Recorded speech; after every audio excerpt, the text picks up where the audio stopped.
love you, Jesus. Thank you, Lord. Engkau Tuhan yang setia, waktumu selalu yang terbaik.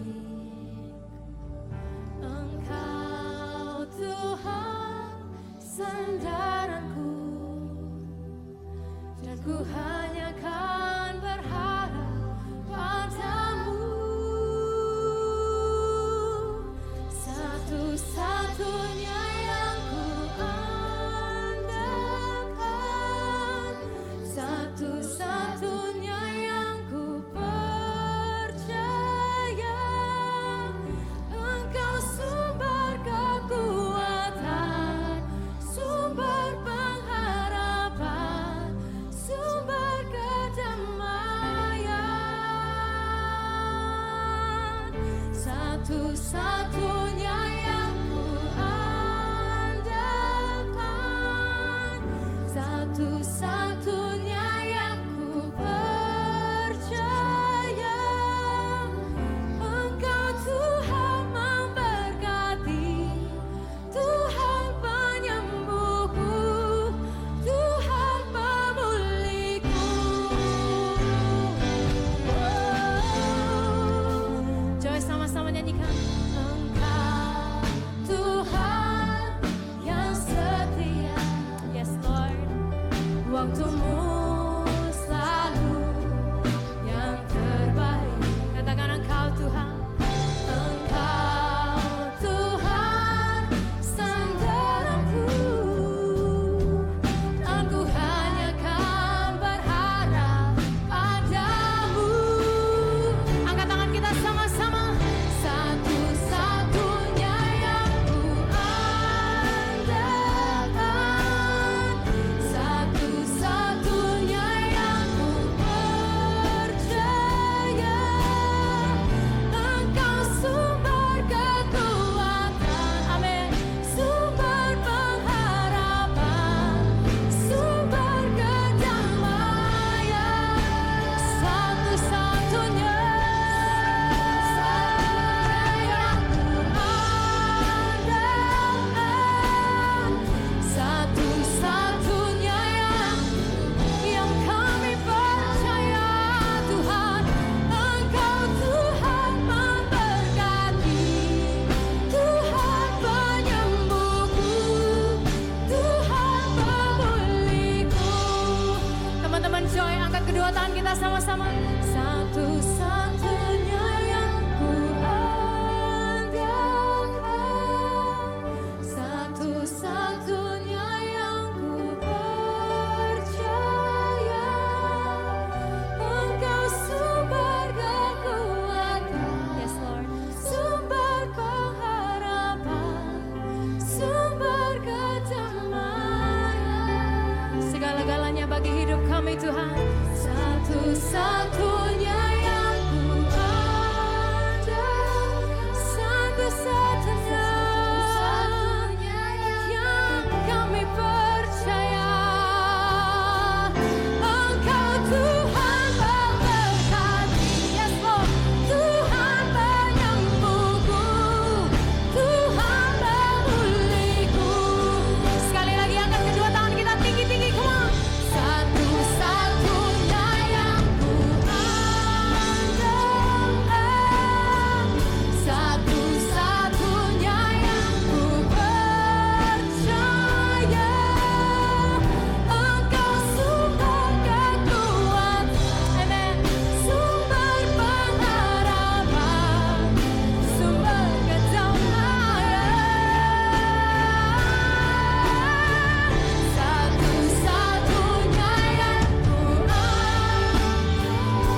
pemeliharaan hidup kami. Kau yang pegang hidup kami, satu-satunya yang bisa kami andalkan. Dan hari ini hati kami tertuju kepada Tuhan. Kami tahu Tuhan akan mengerjakan sesuatu, membangun kehidupan kami. Hanya di dalam nama Tuhan Yesus. Semua anak-anak Joy sama-sama teriakan. Amin.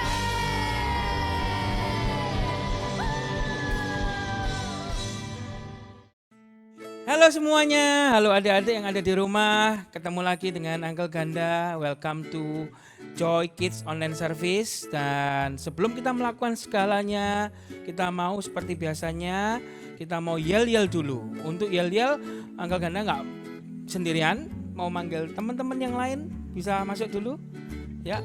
Titi-titi, meme-meme, ya. Titi-titinya besar-besar ya, kecuali ini meme-memenya yang emang meme kecil-kecil, oke? Kita mau yel-yel dulu. Joy, yes, I'm awesome. Kurang semangat. Ini adik-adiknya kurang semangat. Masa kalah sama anti-antinya? Bukan ya? Meme ya. Oke. Ulang ya. Semuanya harus kompak ya.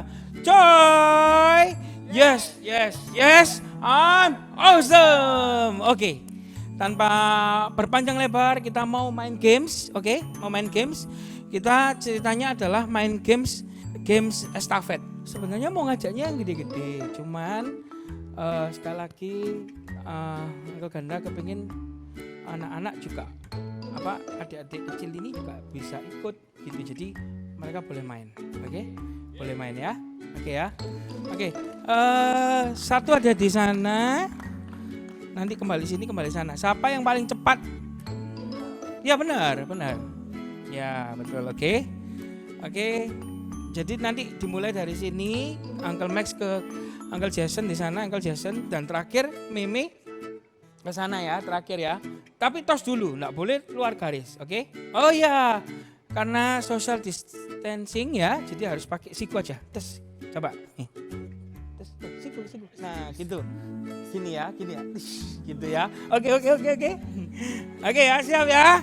Saya hitung ya. 1, 2,5, 3.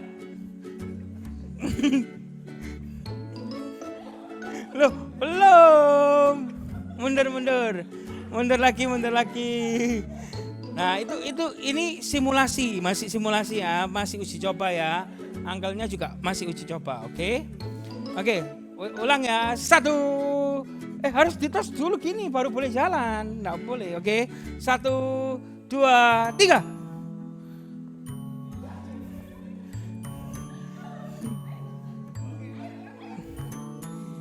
Yeay, Alexa yang menang. Gampang kan permainannya adik-adik? Adik-adik bisa melakukan permainan ini di rumah. Inti dari permainan ini adalah bukan seberapa pemenangnya, tapi yang penting mereka semua ini ikut. Jadi meskipun mereka ini pupuk bawang, ya istilahnya ada di dalam grup kita, tapi kita ini bisa ngajak dia untuk berpartisipasi seperti Tuhan Yesus juga. Tuhan Yesus nggak mau Tuhan memilih anak-anaknya siapa yang nggak dipilih, siapa yang dipilih, tapi Tuhan Yesus mau semua anak-anaknya terpilih untuk jadi pemenang. Oke? Selamat melakukan di rumah. Sampai ketemu. Bye-bye. Lari. Bye. Halo semuanya, welcome to Joy Online Service. Senang sekali kita boleh berjumpa kembali di minggu ini dengan tema yang sama di tahun ini, yaitu I am awesome. Dan tahun ini kita akan berbicara berbagai macam hewan binatang yang ada di dunia ini. Dan bulan ini sangat spesial sekali, kita akan berbicara mengenai jungle animals. Minggu pertama kita berbicara tentang hewan monyet. Apa yang kita bisa pelajari dari hewan monyet ini? Hewan monyet berbicara tentang berperilaku dan bertindak dengan jujur, dengan tagline Don't monkey with the truth. Minggu kedua kita belajar dengan hewan kudanil. Apa yang kita bisa pelajari dari hewan kudanil? Dia selalu mengandalkan Tuhan di setiap apapun yang ia lakukan, dan dia percaya Tuhan selalu berada di sisinya. Dengan tagline-nya God is on our side. Minggu lalu kita belajar dengan hewan ular, hewan yang paling cerdas di dunia. Apa yang bisa kita dapat dari hewan ular?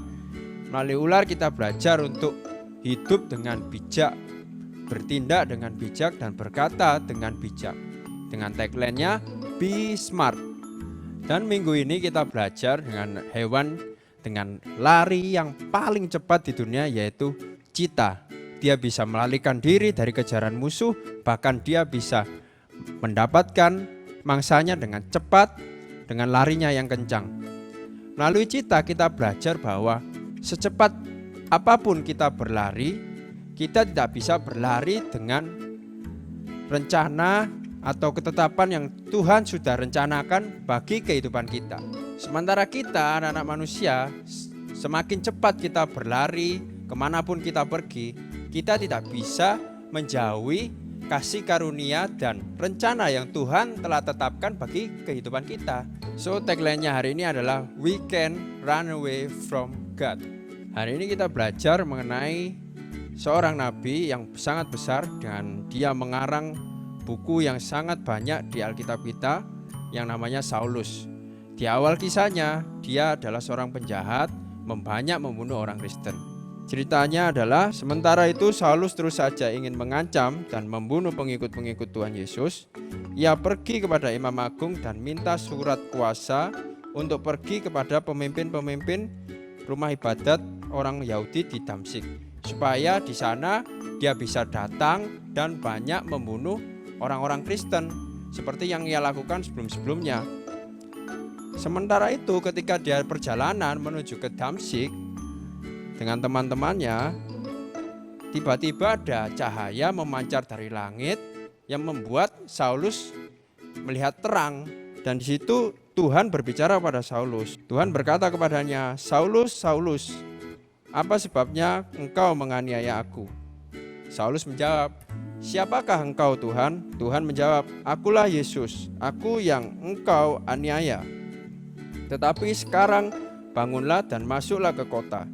Di situ akan diberitahukan kepadamu apa yang harus kau lakukan." Orang-orang yang ikut bersama Saulus terkejut dengan apa yang terjadi pada saat itu. Dan pada saat itu juga Saulus tidak bisa melihat. Bahkan dia bingung karena tidak bisa melihat teman-temannya yang ada di jalan. Dan dari situ Saulus berjalan terus mengikuti apa yang Tuhan katakan. Dia berjalan menuju ke Damsyik. 3 hari lamanya Saulus tidak bisa melihat, dan selama itu ia tidak makan atau minum sama sekali. Di Damsyik ada seorang pengikut Tuhan yang namanya yaitu Ananias. Inilah orang yang menyembuhkan Paulus. Waktu itu Tuhan berbicara kepada Ananias. Tuhan berbicara, "Ananias." Ananias menjawab, "Saya Tuhan." Di sana orang yang bernama Saulus yang berasal dari kota Tarsus. Orang itu sedang berdoa, dan di dalam suatu penglihatan ia melihat seorang laki-laki bernama Ananias datang kepadanya dan meletakkan tangan ke atasnya supaya ia melihat kembali. Ananias menjawab, "Tuhan, saya sudah mendengar banyak orang berbicara mengenai orang ini, terutama tentang penganiayaan yang ia lakukan terhadap umatmu di Yerusalem. Dan sekarang ia sudah datang ke sini dengan izin dari imam-imam kepala untuk menangkap semua pengikut-pengikut Kristus." Tetapi Tuhan berkata kepada Ananias, "Pergilah saja, sebab aku sudah memilih dia untuk melayani aku, supaya ia memberitakan tentang aku kepada bangsa-bangsa lain yang tidak beragama Yahudi dan kepada raja-raja serta pada umat Israel juga. Dan aku sendiri akan menunjukkan kepadanya semua penderitaan yang harus ia alami karena dia mengikut aku." Maka Ananias pergi ke rumah itu dan meletakkan tangannya ke kepala Saulus. "Saudara Saulus," katanya, "Tuhan Yesus yang saudara lihat di tengah jalan ketika saudara sedang kemari, dialah yang menyuruh saya datang supaya saudara bisa melihat lagi dan dikuasai oleh roh Allah." Saat itu juga sesuatu seperti sisik dalam matanya Saulus terkelupas, dan akhirnya Saulus bisa melihat dengan jelas. Setelah ia bisa melihat, ia pun langsung dibaptis, dan setelah makan ia menjadi kuat lagi Saulus tinggal di Damsyik dengan pengikut-pengikut Yesus beberapa hari lamanya. Ia langsung pergi ke rumah-rumah ibadat dan memberitakan bahwa Yesus itulah anak Allah. Semua orang heran mendengar Saulus. Ya, mereka heran karena awalnya Saulus itu adalah orang yang jahat, membunuh pengikut-pengikut Kristus, tetapi tiba-tiba Saulus menjadi memberikan kabar tentang bahwa Yesus itu anak Allah. Setelah lewat beberapa hari lamanya, orang-orang Yahudi yang tidak suka dengan Saulus bersepakat untuk membunuh Saulus di kota itu. Tetapi rencana mereka ketahuan sama Saulus. Siang malam mereka menunggu di pintu gerbang kota untuk membunuh dia. Tetapi pada suatu malam pengikut-pengikut Saulus mengambil dia, lalu menurunkannya di dalam sebuah keranjang melewati tembok kota. Jadi Saulus bisa kabur, lolos dari pembunuhan yang dilakukan oleh orang-orang Yahudi. Cerita Alkitab hari ini kita belajar mengenai seorang yang bernama Saulus yang memiliki perubahan hidup yang luar biasa. Ya, kita tahu tadi di awalnya Saulus sangat jahat kepada pengikut-pengikut Kristus. Dia membunuh para pengikut-pengikut Kristus. Dia tidak senang dengan pengikut-pengikut Kristus. Tetapi Tuhan punya rencana buat kehidupannya. Dia memakai Saulus, mengubah Saulus yang awalnya jahat kepada pengikut-pengikut Kristus, berubah menjadi pewarta atau pemberi kabar tentang Yesus, bahwa Yesus adalah anak Allah. Tuhan memilih Saulus, begitu juga Tuhan memilih kita. Tuhan tidak melihat kalian kaya, kalian pintar, kalian cantik, kalian ganteng. Tapi pada awalnya sebelum dunia dijadikan, Tuhan sudah menetapkan kita. Tuhan sudah menaruh rencana-rencana dalam kehidupan kita. Sehingga tagline-nya hari ini harus kita ingat, we can run away from God. Kita ucapkan sama-sama, we can run away from God. Jadi secepat apapun Anda berlari, seperti yang tadi ilustrasinya hewan cita, kita juga nggak bisa lari dari kasih karunia dan rencana-rencana yang indah yang Tuhan sudah tetapkan buat kehidupan kita. So, tagline hari ini, we can run away from God. Nah, adik-adik semua, kita sudah dengar cerita perubahan Saulus menjadi Paulus. Gimana dia bisa mulai dari gak suka sama Tuhan, gak suka sama murid-murid Tuhan, sampai akhirnya dia bisa berubah menjadi pengikut Kristus yang sungguh-sungguh. Artinya Tuhan sudah memilih Saulus sebelum Saulus ngerti apa rencana Tuhan buat Saulus. Itu sama dengan kehidupan kita. Kita juga dipilih dan kita ditetapkan oleh Tuhan, ya kan, sebelum dunia ini ada sekalipun. Wow, amazing ya. Jadi adik-adik yang di rumah, kita harus tahu bahwa ada Tuhan yang cinta kehidupan kita. Tuhan mengasihi kehidupan kita, dan kasih Tuhan itu begitu besar sehingga kita nggak bisa lari daripada kasihnya Tuhan. So sekali lagi, we cannot run away from God. Kita ucapin sekali lagi ya, we cannot run away from God. Tuhan sudah menetapkan kehidupan kita, Tuhan mengasihi kehidupan kita. Oleh karena itu, Miss mau ngajak kita sama-sama doa bareng ya, dimana kita mau menghadap Tuhan, kita mau doa kepada Tuhan dan menerima Tuhan sebagai Tuhan dan Juru Selamat kita masing-masing. Yuk kita sama-sama doa ya, ucapin doa ini sama-sama. Dan boleh tangannya yang satu dipegang di dada kita masing-masing ya, seperti ini ya. Oke. Tuhan Yesus, terima kasih buat pengorbananmu di kayu salib, dan kami menerima Engkau Tuhan sebagai Tuhan dan Juru Selamat buat setiap kehidupan kami. Dan kami percaya Tuhan, nama kami tercatat di sorga. Di dalam nama Tuhan Yesus kami sudah berdoa, haleluya, amin. Dan selanjutnya kita mau ada satu langkah lagi di mana kita mau terima Tuhan lebih dalam lagi, yaitu dibaptis dalam air. Nah, apa sih baptisan air itu? Baptisan air itu di mana kita dibaptis selam dengan air, dan tujuannya apa? Tujuannya itu untuk menghapuskan manusia yang lama kita, membaptis kita menjadi manusia yang baru. Kita harus tahu bahwa ada kuasa dalam baptisan air. Sekali lagi ya, ada kuasa dalam baptisan air. Oleh karena itu hari ini Miss mau ngajak kita semua untuk bersedia menerima baptisan air ini. So, setiap parents yang ada di rumah, mari kita encourage anak kita sama-sama untuk bisa mengambil keputusan dalam baptisan air ini. Kita mau ajak semua anak-anak kita yang masih belum dibaptis, mari kita sama-sama mengambil keputusan hari ini, di minggu ini, untuk bisa dibaptis. Dan bagi setiap kita semua yang sudah mau dibaptis, mari kita langsung aja kasih tahu ke PKS kita, di komsel kita masing-masing nanti hari Minggu ya. Ayat penuntun hari ini diambil dari Kisah 9 ayat 1 sampai 25 dan ayat hafalan hari ini diambil dari Mazmur 37 ayat 23. Bahasa Indonesia sehari-hari, mari kita baca bersama-sama. Tuhan membimbing orang di jalan yang harus ditempuhnya. Ia meneguhkan orang yang hidupnya berkenan kepadanya. Sekali lagi kita mau baca sama-sama ya. Tuhan membimbing orang di jalan yang harus ditempuhnya. Ia meneguhkan orang yang hidupnya berkenan kepadanya. The Bible verse is from Act 9 verse 1 until 25 and the memory verse is from Proverbs 37 verse 23. The Lord directs the step of the godly. He delights in every detail of their lives. Nah, kita mau selesai nih ibadah kita hari ini. Mari kita doa sama-sama ya. Tuhan Yesus, terima kasih buat firman-Mu hari ini. Dan sebentar kami mau melakukan aktivitas kami masing-masing Tuhan. Kau sertai, Kau jagai setiap kami Tuhan. Kesehatan kami juga ya Bapa. Terima kasih Tuhan. Di dalam nama Tuhan Yesus Kristus kami sudah berdoa. Haleluya. Amin. Oke, see you next week. Bye.